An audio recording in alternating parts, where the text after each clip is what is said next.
Mateus capítulo 5, versos 27 a 30. A gente vai fazer a leitura integral desse texto.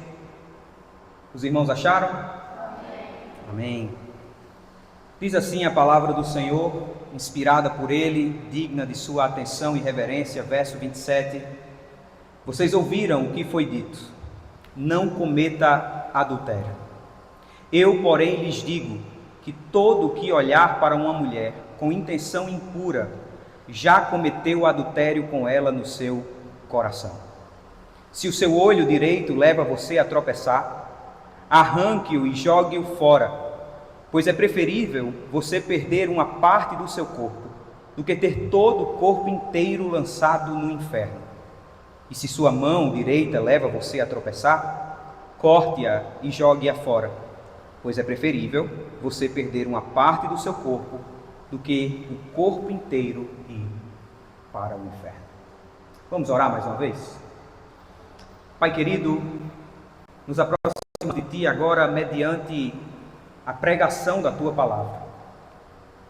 Esse também é um momento de adoração. Dai-nos concentração, reverência, amor e zelo pela Tua palavra. Pai amado, por favor, me use nesta noite, instrua a Tua igreja.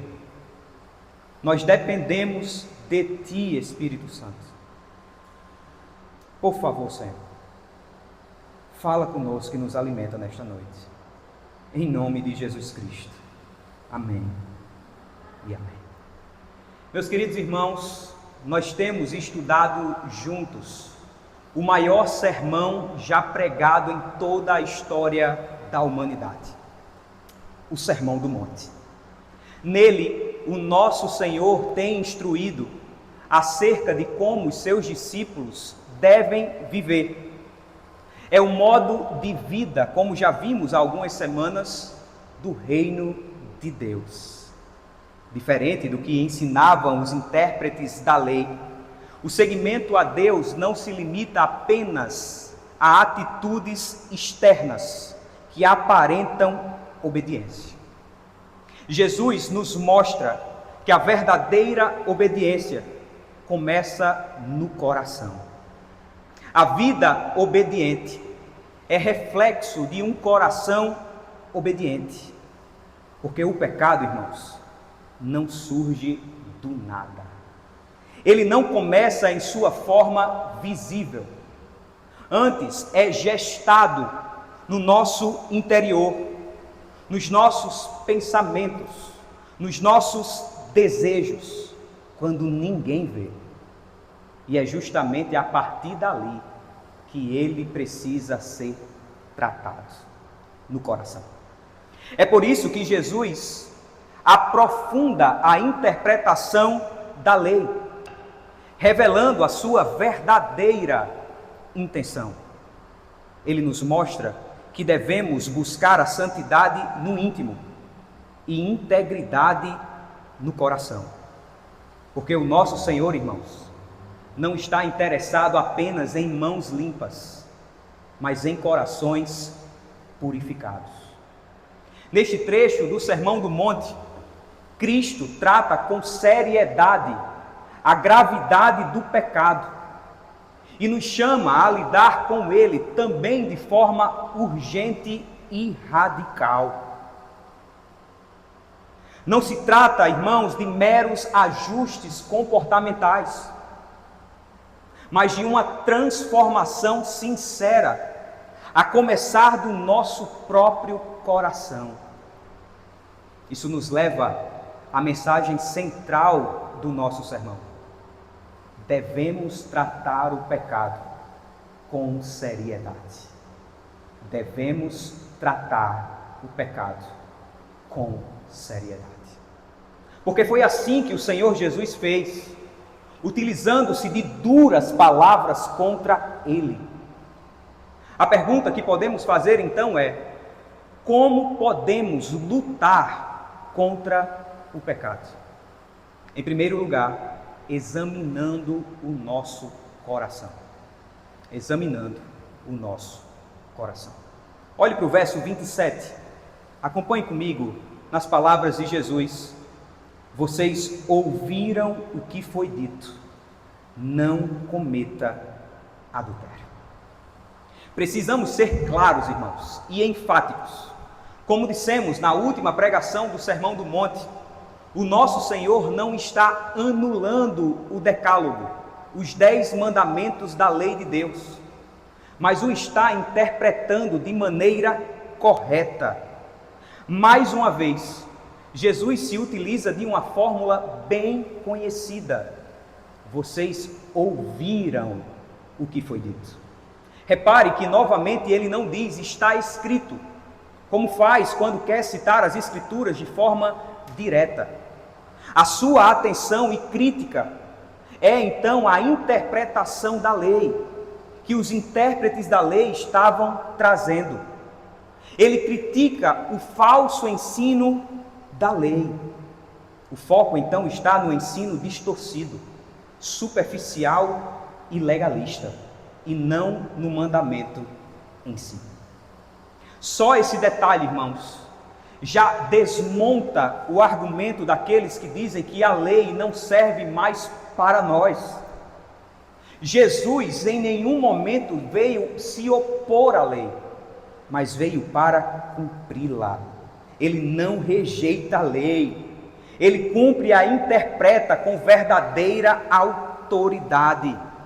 E ao interpretá-la, ele mostra que a justiça do seu reino é muito superior à justiça dos fariseus. O Senhor nos ensina o que a lei sempre quis dizer. E nesse trecho, ele trata especificamente do ensinamento a respeito do 7º mandamento: não adulterarás.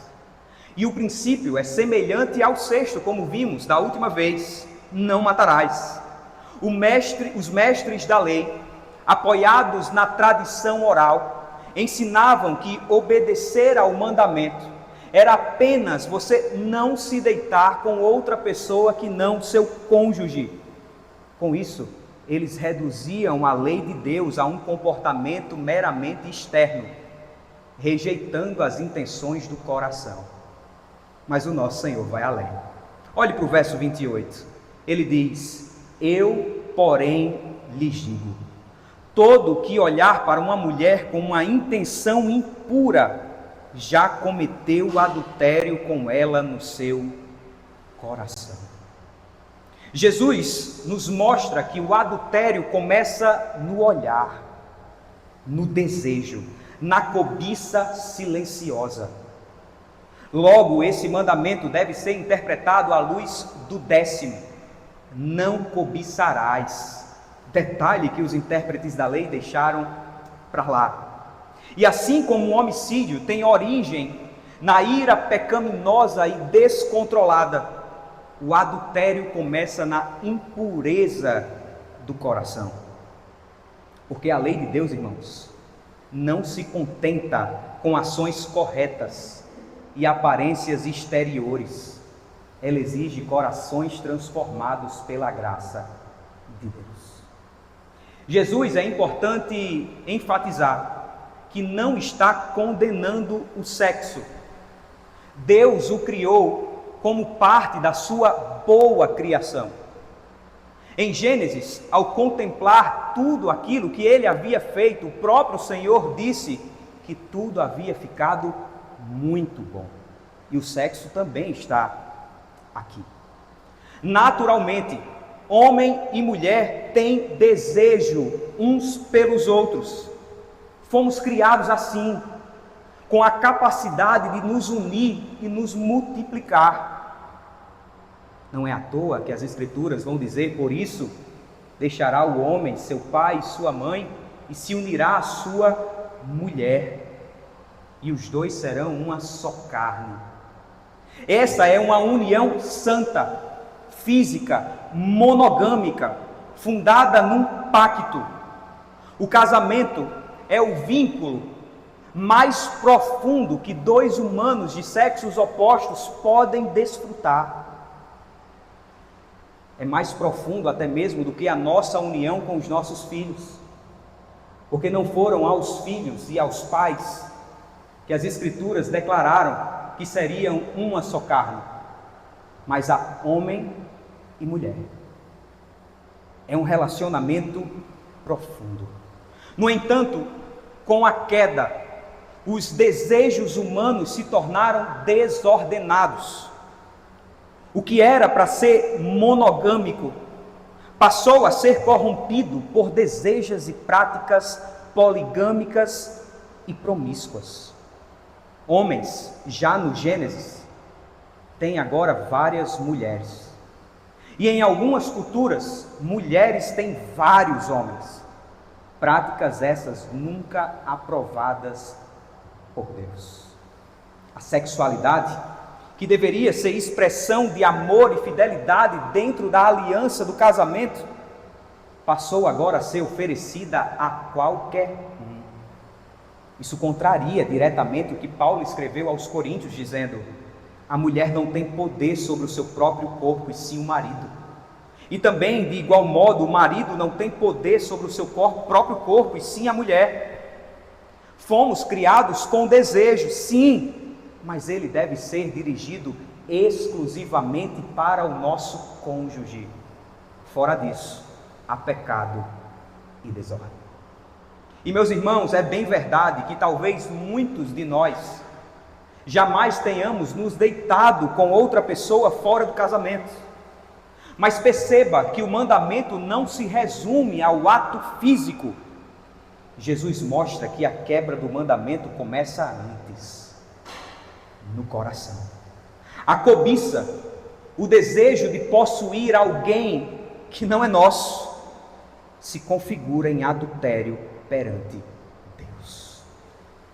Como já disse alguém, o olhar que Jesus menciona não é apenas casual e de relance. Antes, é um olhar fixo e demorado, com propósitos lascivos. Portanto, o homem descrito por Jesus olha para a mulher com o propósito de alimentar seus apetites sexuais interiores, como um substituto para o ato sexual em si. Não é uma situação acidental, mas um ato planejado. Preciso alertar, irmãos, não só apenas os homens que caem neste pecado, as mulheres também enfrentam o mesmo risco. E vejam, queridos, como as pessoas podem ser hipócritas. Quando alguém cai visivelmente neste pecado, rapidamente as pessoas julgam esta outra, condenam, apontam o dedo. E de fato, o que caiu necessita de aconselhamento bíblico, disciplina e buscar a restauração pessoal e conjugal. No entanto, essas pessoas que apontam o dedo esquecem que elas também não estão isentas.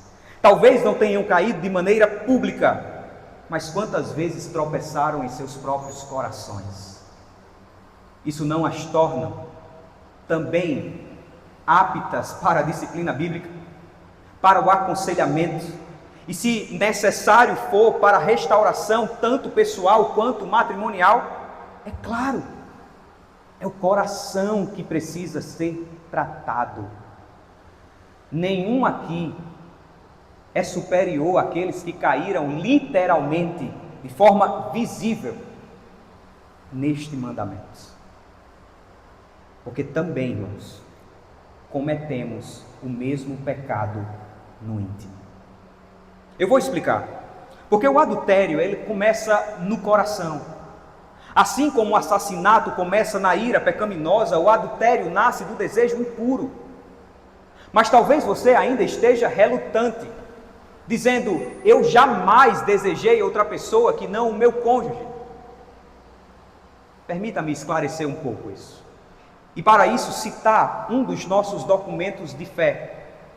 Na pergunta 139 do Catecismo Maior de Westminster, quais são os pecados que o sétimo mandamento proíbe?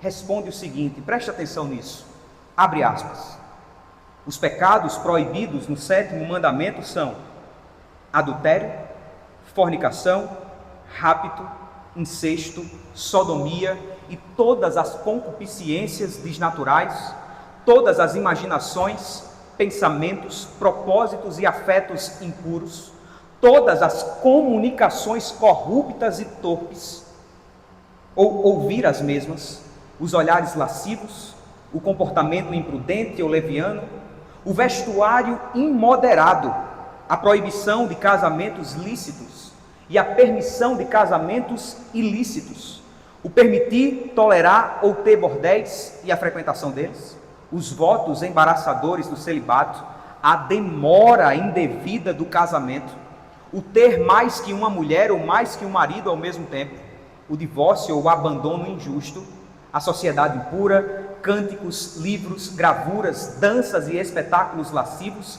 e aqui entra a pornografia, e todas as demais provocações à impureza ou atos de impureza, quer de nós mesmos, quer de outros. Fecha aspas. Ao analisar tudo isso, será que já não quebramos alguns desses princípios? Seja na nossa vida de solteiro ou na nossa vida de casado? Pense, por exemplo, em algumas músicas que talvez nós escutemos. Vivemos em uma sociedade que idolatra o sexo. E isso se reflete nas expressões musicais que temos hoje. Muitas músicas não tratam o sexo apenas como algo banal, mas como o centro da existência de todo ser humano. E o exaltam a isto. E pior ainda, tratam o adultério como algo desejável, como um estilo de vida, quase como um troféu. E quando alimentamos esse tipo de conteúdo, quando reafirmamos e cantamos essas músicas, nós estamos quebrando o 7º mandamento. Pense também nas séries, filmes, novelas. Quantos deles não apresentam cenas de nudez explícitas? Adultério, traição, promiscuidade, tudo embalado em trilhas emocionantes e narrativas cativantes. E pior, muitas vezes nós que consumimos esse tipo de conteúdo, torcemos para que o personagem principal deixe a sua esposa e fique com a sua amante. E quando compartilhamos desse sentimento, irmãos, quando sentimos prazer nisso, estamos quebrando o 7º mandamento. Lembre-se também das rodas de conversas. Às vezes, entre amigos e colegas de trabalho, surgem piadas, insinuações de cunho sexual, e muitas vezes rimos, participamos, ou no mínimo ouvimos com complacência. Apesar de parecer conversas que não levam a nada, irmãos, pode alimentar a nossa imaginação e fazer com que caiamos também neste pecado. Configura-se quebra do 7º mandamento. Percebem como o pecado é mais profundo? Percebem como todos nós já caímos aqui? Ir para a cama com alguém que não é o nosso cônjuge começa antes, começa lá dentro, no coração. O pecado visível é apenas a culminação daquilo que é invisível e progressivo dentro do nosso próprio coração.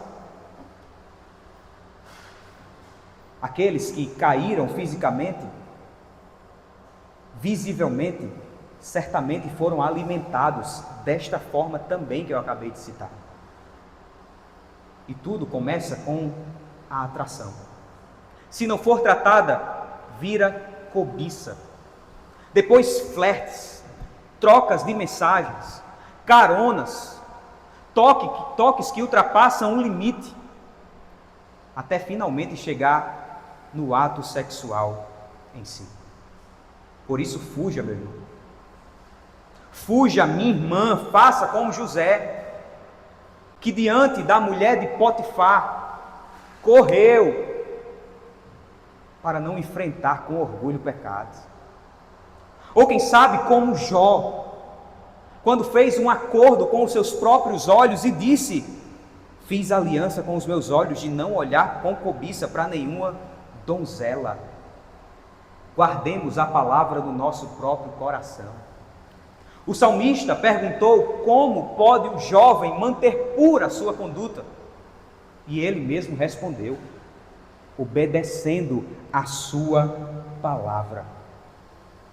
Olhem para a Bíblia, irmãos. É nela que encontramos forças para fugir do pecado. Debaixo do poder santificador do nosso Senhor, do Espírito Santo, podemos resistir, ou melhor, vencer as tentações. Foi assim que Jesus venceu as tentações no deserto, com a palavra. Sempre que tentado pelo diabo, Jesus dizia: está escrito. Da mesma forma, queridos, sempre que formos tentados, preguemos ao nosso próprio coração as mesmas palavras: está escrito. E sejamos fortificados na luta contra o pecado. Eu quero me dirigir também a quem sabe alguém que esteja aqui presente entre nós, que já tenha sofrido com o adultério físico. Eu imagino que não seja fácil de lidar. A dor é real, profunda e muitas vezes insuportável. No entanto, apesar de tudo isso, a orientação bíblica é que primeiro busque a reconciliação. Nosso Deus é especialista em transformar realidades quebradas. Ele pode restaurar até aquilo que aos olhos dos homens parecem ser inconsertáveis. Sim, há esperança para casamentos que foram feridos com isso. O caminho é doloroso, mas eu te encorajo. Busque ao Senhor, busque forças para perdoar. Clame a Deus para que transforme o teu coração e o coração daquele que te ofendeu. Porque a restauração é uma obra que somente o Espírito Santo pode fazer. Meus irmãos, o maior exemplo de perdão é o próprio Deus. Acima de tudo, Ele é a parte mais ofendida de toda a história. E ainda assim escolheu nos perdoar, enviando o seu Filho Jesus Cristo para a nossa salvação, para morrer em nosso lugar, para pagar a dívida. E a oração do Pai Nosso nos ensina muito bem esse princípio do perdão divino. Perdoa-nos as nossas dívidas, assim como perdoamos aos nossos devedores. Não é fácil, irmãos, mas é mandamento do Senhor. Ele é especialista em consertar vidas, em transformar histórias. Mas a verdade é que, seja na época de casado ou na época de solteiro, todos nós já quebramos esse mandamento. Todos nós em algum momento tropeçamos aqui, como também tropeçamos em todos os outros. E o que devemos fazer? Nos arrepender. Nos arrepender com sinceridade e abandonar o pecado. E isso envolve, se formos casados, buscar a restauração com o nosso cônjuge. Devemos ir até a parte ofendida, como vimos no outro texto do Sermão do Monte, e se reconciliar com aqueles que nos feriram. Não há redenção sem arrependimento. Não há também pecado que não possa ser perdoado. Apenas o pecado da blasfêmia contra o Espírito Santo. Mas diante do Senhor, todos os pecados podem ser perdoados, inclusive esse. No Antigo Testamento, a pena para o adultério era a morte. E Jesus Cristo morreu no nosso lugar. Ele estava pagando o preço desse pecado também que nós cometemos. E morrendo na cruz do Calvário como se ele fosse um adúltero, embora nunca tenha sido. Nós temos um sumo sacerdote que se compadece de nós. Não foi isso que escreveu o autor aos Hebreus? Ele disse: porque não temos um sumo sacerdote que não possa se compadecer das nossas fraquezas. Pelo contrário, ele foi tentado em todas as coisas, mas sem pecado. Jesus, é claro que não se associa com o pecado, mas ele entende a dor da tentação. Ele jamais cedeu, ele jamais pecou. E é justamente esse um dos motivos que o torna o nosso Salvador perfeito, suficiente e poderoso para nos salvar. Por isso, arrependa-se dos seus pecados e volte-se para Deus. Devemos tratar o pecado com seriedade. Posso ouvir um amém? Amém. Como mais podemos lutar contra o pecado? Em segundo lugar, arrancando o mal pela raiz. Arrancando o mal pela raiz. Olhe para os versos 29 e 30.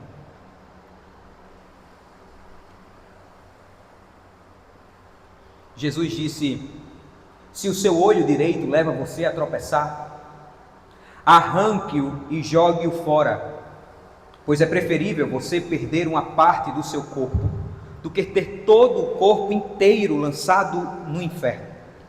E se a sua mão direita leva você a tropeçar, corte-a e jogue-a fora, pois é preferível você perder uma parte do seu corpo do que o corpo inteiro ir para o inferno. Meus irmãos, Jesus não está de forma alguma defendendo a mutilação física, tá? Ele não está mandando que nós literalmente arranquemos os nossos olhos ou cortemos as nossas mãos. Não! Concordo com o comentarista bíblico quando ele afirmou que o que Cristo está ensinando é o que podemos chamar de amputação moral, uma cirurgia espiritual. Jesus está falando de uma ação interior, radical, que nos afasta de tudo aquilo que pode nos levar a pecar. Porque, queridos, não fomos simplesmente chamados para resistir ao pecado, mas para fugir dele. É algo radical. Se o pecado está na frente, viremos as costas e corramos para o outro lado. Se ele pega à esquerda, devemos virar à direita. Se à direita, a gente deve fugir para a esquerda. Essa é a ideia. Jesus está nos ensinando a evitar qualquer caminho, hábito ou oportunidade que possa nos levar à queda. Ele está dizendo que devemos tratar o pecado com urgência e radicalidade. Há uma antiga lenda grega que ilustra bem isso que eu estou falando. Disse que Ulisses, ao voltar da guerra de Troia, precisou ser amarrado no mastro do seu navio para não ceder aos encantamentos dos cantos das sereias. Porque caso contrário, ele poderia levar o navio à ruína. Essa é a forma radical de tratar o pecado. Devemos tomar as mesmas medidas, irmãos. Devemos fugir do pecado. Precisamos até mesmo restringir as nossas liberdades, se elas forem motivos de tropeço. Atitudes radicais devem ser tomadas diante da gravidade do pecado. Não é à toa que Jesus menciona o olho. Ele aponta para o início de tudo. Foi com um olhar que começou a desobediência da humanidade. Em Gênesis capítulo 3, nos diz que a mulher, vendo que a árvore era boa e que ela era desejável aos olhos e desejável para dar entendimento, tomou do seu fruto, comeu e deu ao seu marido, que também comeu. Primeiro ela viu, segundo ela achou agradável, continuou vendo, para só depois comer. Começou com a cobiça, depois com um desejo desenfreado no coração. A tragédia já estava anunciada. Segundo Samuel capítulo 11 nos narra também a queda de Davi no adultério com Batseba. O texto narra dizendo que Davi estava caminhando na varanda do seu palácio real e então ele viu uma mulher tomando banho. E o texto disse: ela era muito bonita. O olhar foi o gatilho que acendeu a cobiça, que levou à prática. Isso também nos lembra as palavras de Jesus ainda no Sermão do Monte. Capítulo 6, quando ele disse: os olhos são a lâmpada do corpo. Se os seus olhos forem bons, todo o seu corpo será cheio de luz. Se, porém, os seus olhos forem maus, todo o seu corpo estará em trevas. Portanto, se a luz que existe em você são trevas, que grandes trevas serão. Por isso, se é o olho que te faz tropeçar, arranque-o. Obviamente, isso é uma linguagem figurada e hiperbólica. Trata-se de um exagero que Jesus está se utilizando para fazer com que os seus ouvintes de fato ficassem chocados. É intencional, mas ele comunica algo sério, a urgência de eliminar tudo aquilo que nos empurra para o pecado. É um chamado à radicalidade. Ele também menciona a mão, símbolo de ação, e ele diz que se a mão nos faz pecar, devemos cortá-la. Por quê? Pois é preferível você perder uma parte do seu corpo do que o corpo inteiro ir para o inferno, disse Jesus. O Senhor está dizendo, irmãos, com clareza, que o pecado não é algo leve ou inofensivo. Cultivá-lo no coração, depois externalizá-lo nas ações, pode conduzir a humanidade ao inferno. E mais uma vez reforçamos, para não ficar mal entendido, Jesus não está ordenando a mutilação ou a automutilação literal. Concordo com R.C. Sproul quando ele disse: ele não está dizendo que devemos operar à vista se tivermos um olhar cobiçoso. Ele está afirmando que preservar a castidade é tão importante que devemos fazer tudo o que for necessário. O que ele está nos ensinando é a mortificação do eu e o caminho estreito da santidade que ele mesmo desfrutou. E como disse Stott, mortificação ou tomar a cruz para seguir a Cristo significa rejeitar as práticas pecaminosas tão resolutamente ao ponto de morrermos por elas ou para elas, ou a matarmos. Porque o chamado de Cristo, irmãos, é que lidemos de maneira séria, decidida e radical contra o pecado. Porque o pecado, irmãos, não é um simples tropeço. Quando a gente está andando na rua e tropeça em algum lugar, não. O pecado é uma afronta ao Deus que é 3 vezes santo. E se não for tratado com arrependimento em fé, pode conduzir ao inferno. Que Deus nos conceda graça para amar mais a santidade de Deus do que os prazeres passageiros do pecado. Em termos práticos, meus irmãos, precisamos lançar fora tudo aquilo que nos arrasta ao pecado. Se é o computador, livre-se dele. Se é a sua televisão, jogue ela fora. Se é o seu celular, deixe-o de lado. Se é o seu Instagram, desinstale-o. Se é o seu trabalho, mude de emprego. Essa é a radicalidade que Jesus está nos ensinando. É cortar o mal pela raiz. É não negociar com o erro. É fazer morrer o eu. É guerrear contra a carne.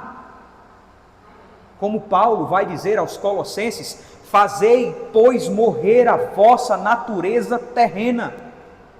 E ainda aos Romanos ele declarou: porque se vocês viverem segundo a carne, caminharão para a morte. Mas se pelo Espírito mortificarem os feitos do corpo, certamente viverão. É radical, irmãos. É morrer para si mesmo. Isso me lembra o que certa vez disse o reformador Martinho Lutero.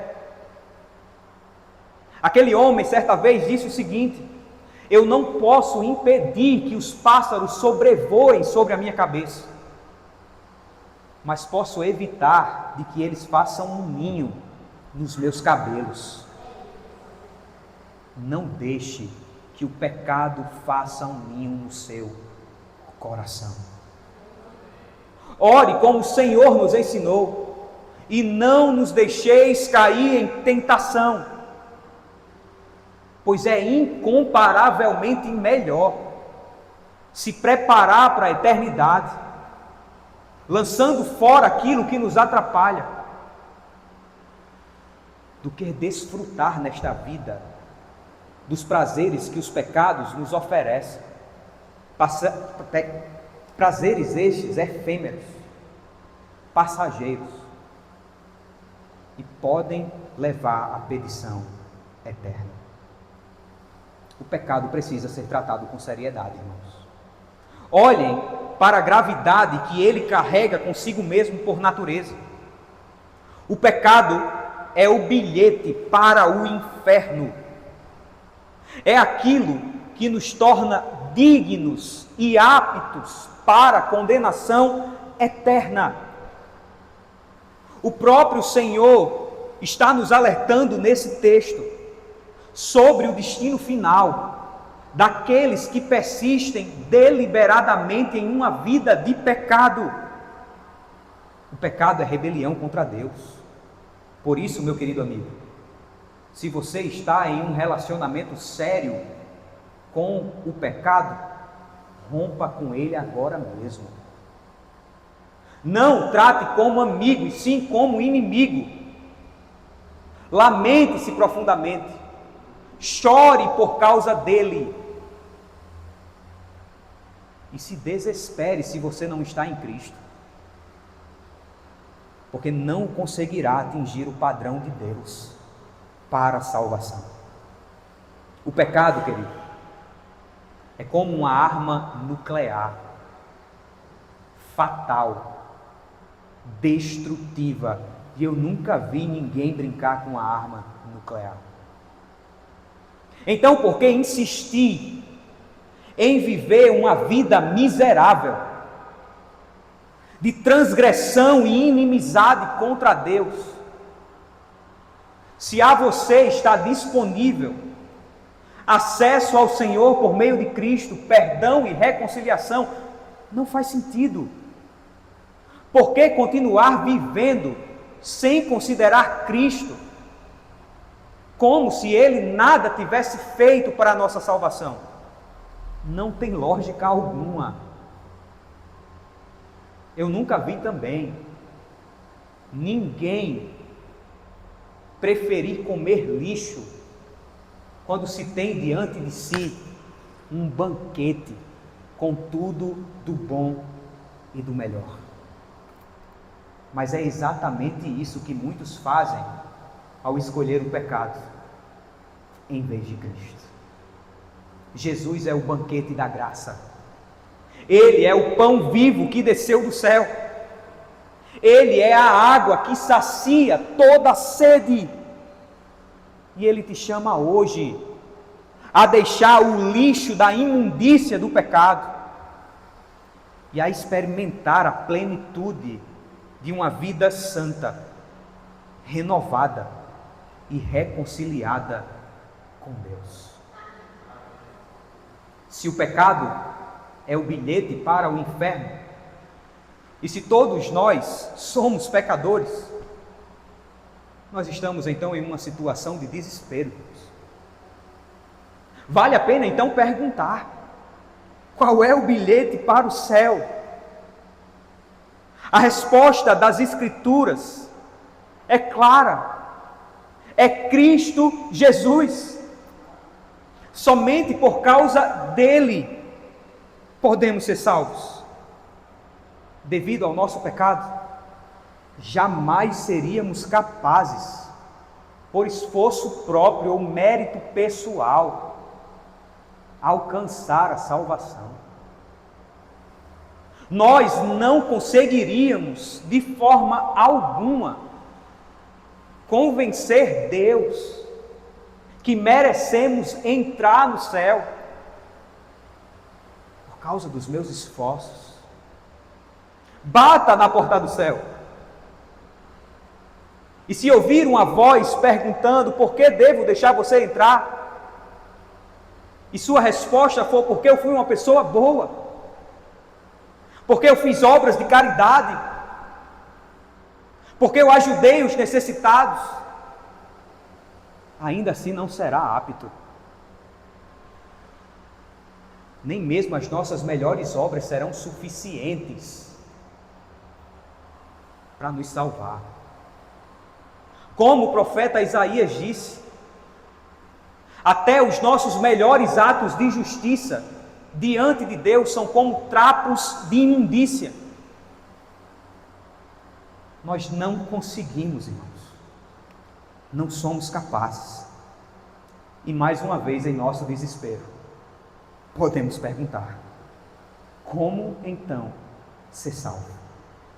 Só há uma resposta: somente por meio de Jesus. Foi Ele, queridos, que nos tornou aptos para a salvação. Sua obra perfeita nos tornou aceitáveis diante de Deus. Sobre Jesus, Deus derramou sua santa e justa ira por causa dos nossos pecados, para que jamais seja derramada sobre o seu povo. Quando Deus nos vê, Ele nos vê agora cobertos pelos méritos de Cristo Jesus. E por isso, somente por Jesus, somos aceitos diante dEle. Em Cristo, Deus já não nos chama mais de réus, mas de filhos. Então, pecador, agarre-se a isso. Apega-te ao teu Salvador. Abaixe as suas armas. Renuncie à sua autossuficiência e confie em Deus, somente em Deus, para a sua salvação. Abaixa a tua cabeça.